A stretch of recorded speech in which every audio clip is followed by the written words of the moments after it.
Captain Caveman! Hey, I'm here to do my entry for Man Cave, or Caveman, as some clever people call him in the community. He's got a contest for his 250 subscribers. He's got an awesome prize of a nice old Captain American comic. Captain America? Not Captain American. And yeah, and he's just an all-round cool dude. He sent me a lovely AOK that I did a video back on a while back. Some lovely daredevils in there. And yeah. So it wants you to show 3 cool covers by 3 cool artists, basically. It can be your favourite artists or even your least favourite artists. And you can say why you like their stuff. Right, and I'm going to show you for the first cover artist, I'm going to show you Tom Mandrake. Always, I mean, I'll say always, probably the Spectre run that first alerted me to him. I'm sure I saw him on some Batman runs as well, but the artwork in there, I just think he's very underrated. I understand no one sort of talks about him in great detail, but I think he's got really good. He's like style, especially suited for horror. I think it's perfect for Spectre. I'd like to see like a new horror title being made with him at the helm, but I'm not sure what he's doing now. If he's still working or what. But this is a really cool Spectre cover. This one is, I believe, was glow in the dark. So the Spectre, and basically a skull made up of other skulls and bones with skeletons behind him. And like it with a load of skull and bones at his feet. That's just so, and like just the crackle of energy from his hand. That is just a top cover. And it said glows in the dark. I'm pretty sure I used this as a flyer for one of my band's heavy metal gigs that we were doing once. Pretty sure I used that on a flyer. I know there was definitely some Spectre that I did. Right, there's a couple of other artists as well I want to show you. Like, this is another one of his. This is just the hellish scene.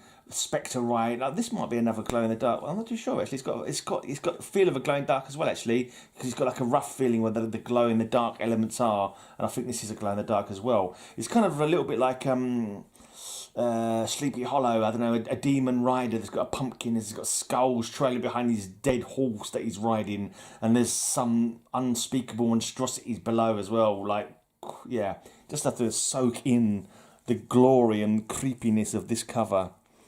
And there's just lovely use of dark, and you know, just look at that moon in the background.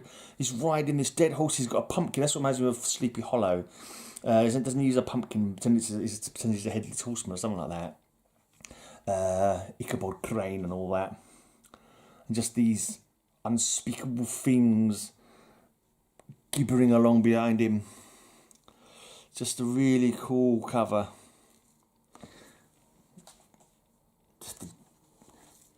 Just nothing but a blackness for a face and great shade, and yeah, just great stuff. Love that. And here is another example of Tom Mandrake goodness.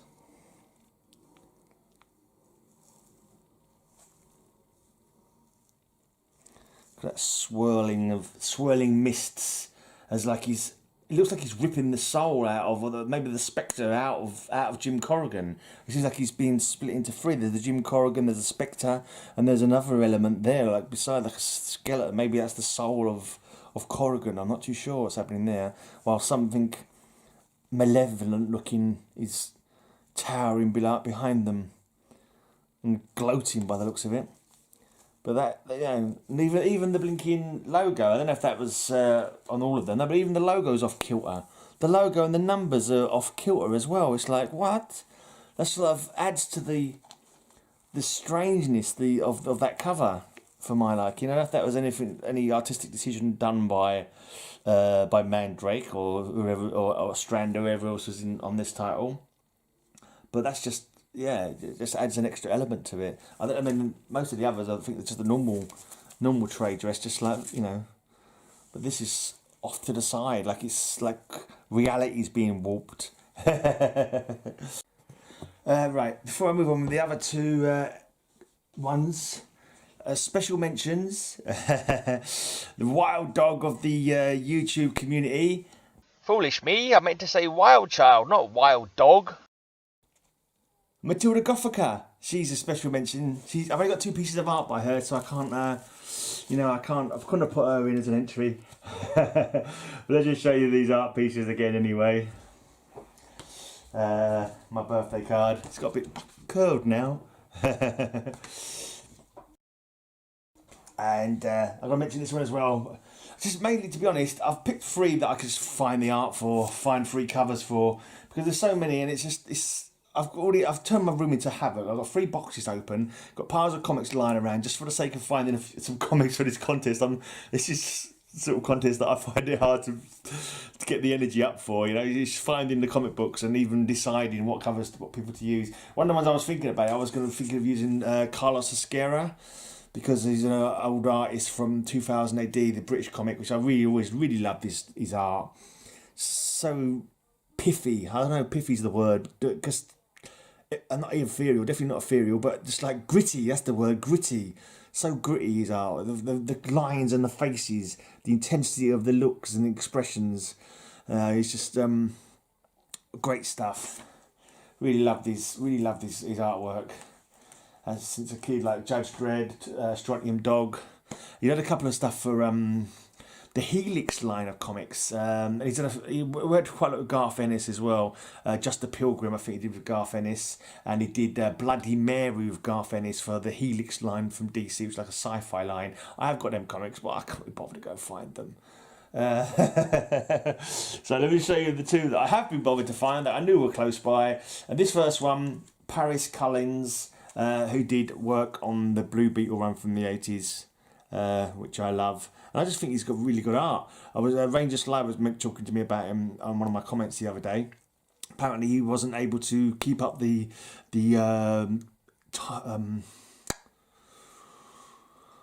workload, keep up with the workload. So he couldn't last on a comic. He'd do so many issues and then he had to have a week off or whatever, a month off. So I think that was the workload was, you know, he wasn't able to keep going or something like that. So that's the general impression I was getting anyway. But really cool action covers though.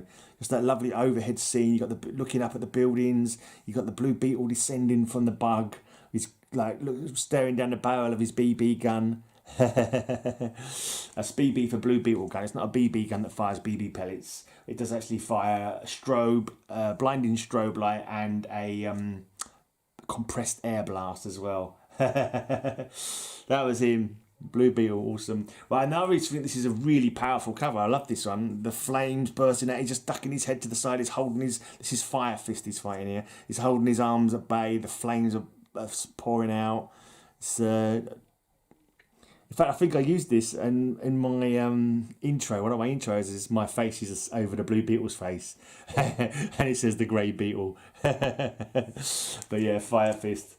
Fire Fist the Incendiary Man. It even says it there. I'm saying it as if I'm remembering it, but I was remembering it. But I didn't realise it was also written on the cover.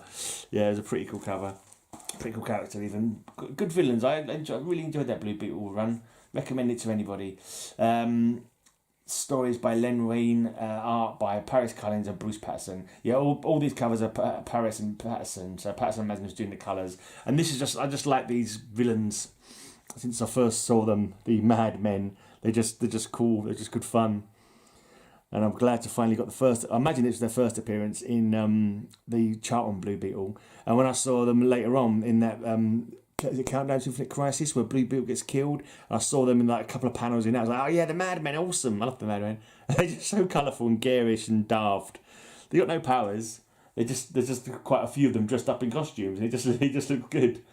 It's quite interesting on a plain white background. It's the colourful colours of them, and there's plenty of action going on. You get I think he draws action well, to be honest.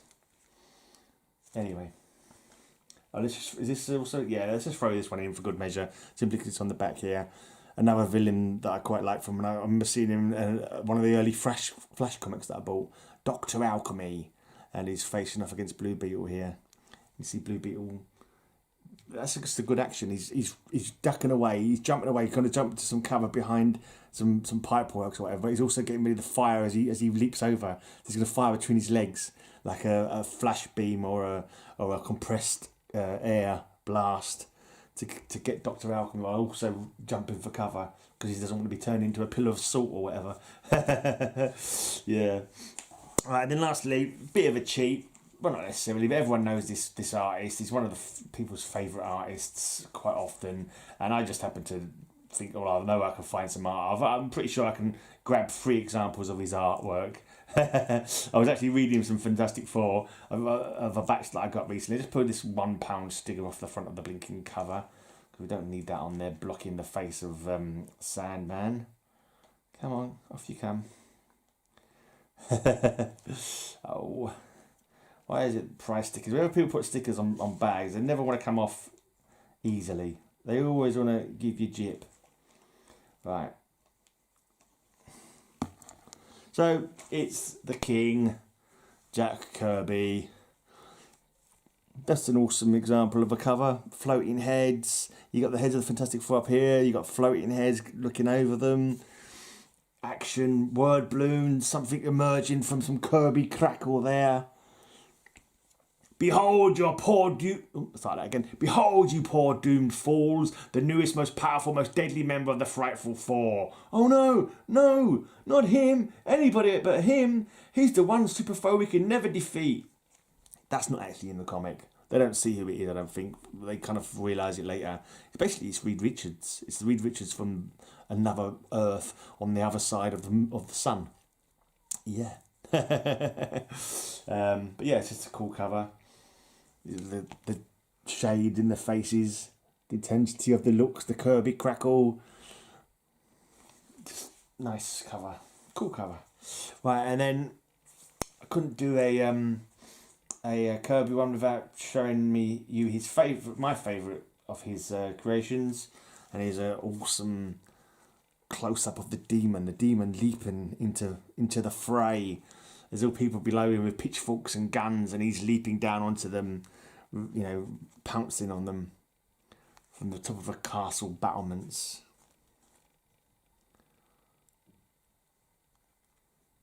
Very kind of chunky character style, didn't he? Everyone looks big and sort of wide-shouldered, and yeah, interesting faces. Right, so that's number 2, and this I just knew that I had some Jimmy Olsen with Kirby, Kirby and Sinnott. I think it was the cover for this one, and for the Fantastic Four. I think it was Kirby and Joe Sinnott, was it? And here's just the Superman's Power, the new Jimmy Olsen, number 146. This is just another example of some Kirby. There's a Kirby Superman cover with Kirby. Superman's so chunky. He's so drawn in that thick set Kirby style that he sometimes has. He looks weird seeing Superman drawn by Kirby in some respects. When you're used to the more, I don't know, what do you call it, streamlined, kind of less shaded kind of renditions that other artists would do. I'm not very good at that, knowing artists, to be honest. Schaffenberger, is it, or something? And Kurt Swan, very kind of clean. But Kirby's Superman was all bulky and, yeah, more lines like in the muscles and stuff. I think so anyway, well, if memory serves. But anyway, that's just the one of Jimmy Olsen's been turning some kind of caveman thing.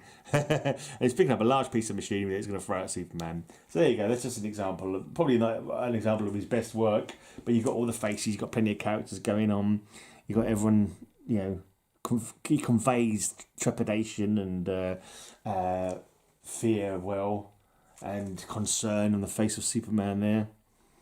Yeah. So there you go, that's my entry into Man Cave's contest. I was going to say Caveman again, but that joke goes old probably quickly. Right, so yeah, thank you Man Cave for having this contest. I hope I'm in time to get my entry in for it. And yeah, cheers to everyone who's watched. Leave a comment if you like. Go check out Man Cave's channel. And sub to him. Go and check out Man Cave's cave and sub to his cave.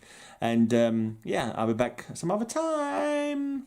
Cheery bye. Until next time, may all your news be good news.